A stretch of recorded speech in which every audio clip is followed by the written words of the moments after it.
అదే ఇప్పుడు మీరు మాట్లాడిన దాంట్లో మళ్ళీ ఒక చిన్న నీ నోటికి వచ్చింది నువ్వు మాట్లాడితే మరి కోర్టు ఎందుకు నువ్వు జడ్జిమెంట్ ఇచ్చేయి. కవితక్క బ్యూటిషియనా లేకపోతే లిక్కర్ రాణేనా లీడర్ అంటారు. లీడర్ వర్డ్ తీసేయండి, ఈ రెండింటిలో ఏదో ఒకటి చెప్పండి. పనికి మాలేదు వాళ్ళు 100 మాట్లాడతారు.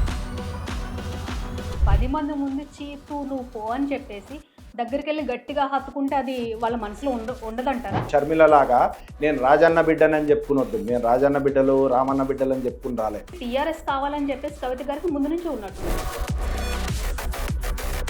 కవిత గారు ఎక్కువగా జాగృతి పేరు మీదే వెళ్ళారు. మరి జాగృతి పేరు మీద వెళ్తే ఇంకా కవిత గారు ప్రజలకు వెళ్ళే ఛాన్స్ చాలా ఉంది. అలా కాకుండా కేవలం టీఆర్ఎస్ పార్టీ పెట్టారు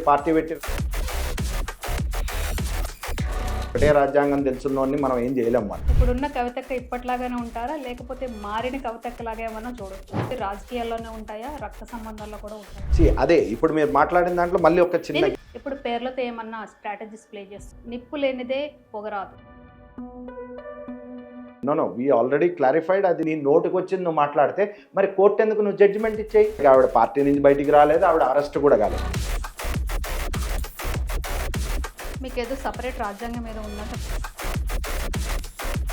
మీ వేషం చూస్తుంటే అడ్వకేట్ లెక్క ఉంది. చక్కతో రిలేషన్ నాది ఈ రోజు నిన్నటిది కాదు.